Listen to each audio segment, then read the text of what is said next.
Most mornings don't begin in silence. They begin with tension, a mind already racing, planning, worrying, and rushing ahead of the body. Before the day even starts, peace is already gone. The Buddha never taught us how to be more productive. He taught us how to see clearly. The reminders you're about to hear are not affirmations to repeat, but ways of understanding. When practiced gently, they quiet the mind and allow the day to unfold with calm, steadiness, and ease. Reminder number 1, you don't need to rush life. Most of the pressure you feel in the morning doesn't come from life itself. It comes from the mind.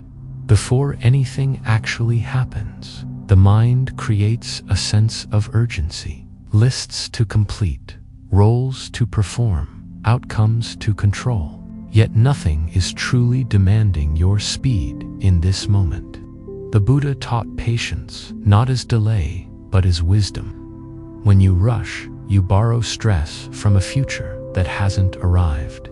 Peace is lost before the day even begins. A hurried body signals a hurried mind, and the mind responds with tension. That's why the simplest practice is physical. Slow down, move deliberately, breathe fully, walk, wash, and prepare without haste. As the body softens, the mind follows. Life unfolds at its own pace, and calm returns when you stop trying to outrun it. Reminder number 2, thoughts are visitors, not commands. Morning thoughts often arrive uninvited. Worry about the day ahead, replaying yesterday, judging yourself before you've even stood up. The Buddha taught that suffering begins when we mistake thoughts for truth. Thoughts are not orders. They are appearances, like clouds passing through the sky of awareness. When you follow every thought, the mind becomes noisy and reactive. But when you observe them, they lose their grip. Instead of asking, "What should I do with this thought?" simply notice it, let it pass. You don't need to argue, solve, or obey it. Watching the mind creates space, and in that space, calm naturally arises. When you learn to witness rather than follow, the morning becomes quieter, not because thoughts stop, but because you no longer chase them. Reminder number 3, contentment is available right now. Many people wake up with an unspoken belief. I'll feel calm once something changes, once the day goes smoothly, once problems are solved, once life improves. But the Buddha taught contentment, sentudi, as a way of seeing, not a reward at the end of effort. Peace does not wait for better conditions. It is recognized in the absence of resistance. When you believe something is missing, the mind stays restless. Yet in this moment, nothing essential is lacking. You are breathing, you are alive, you are aware. Contentment begins when you stop postponing peace and allow this moment to be enough. A simple morning reflection can shift everything. Notice what is already here without adding judgment or desire. When you stop chasing calm, appears. Life does not need to be perfected before it can be peaceful. It only needs to be met without craving.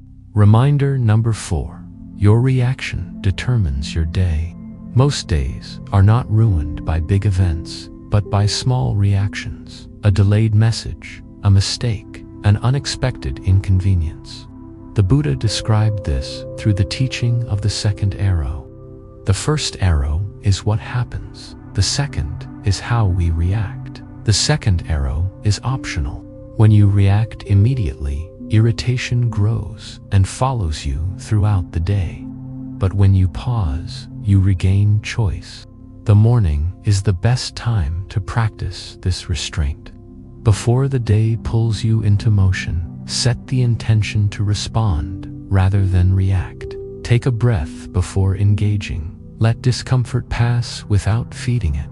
When reactions soften, clarity remains, and with clarity, the day unfolds with far less struggle. Not because life is easier, but because you meet it with steadiness. Reminder number 5. Let go before the day begins. Many people wake up already carrying yesterday. Unfinished conversations, lingering anger, regret, or worry quietly follow them into a new day. The Buddha taught impermanence, that all experiences arise and pass.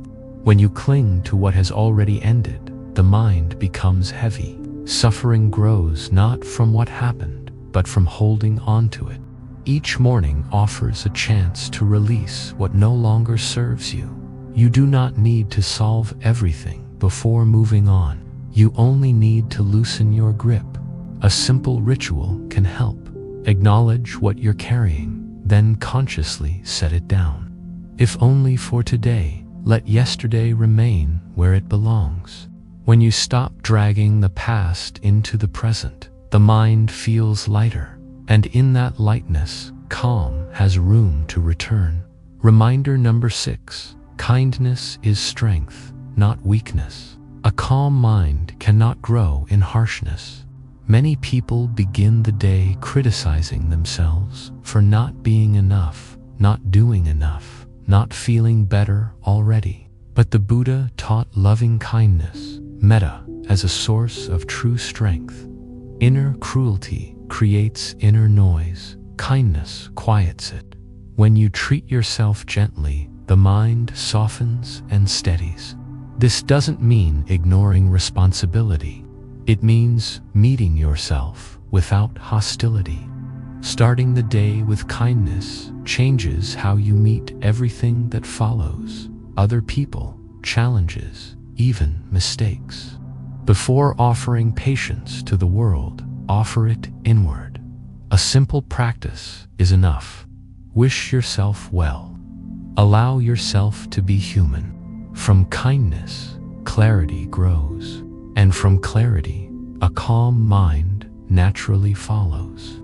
You don't need to control the day for it to unfold well. Calm is not created through effort or force, but through understanding. These reminders are not rules to follow, but companions to walk with, gently, patiently, and without pressure.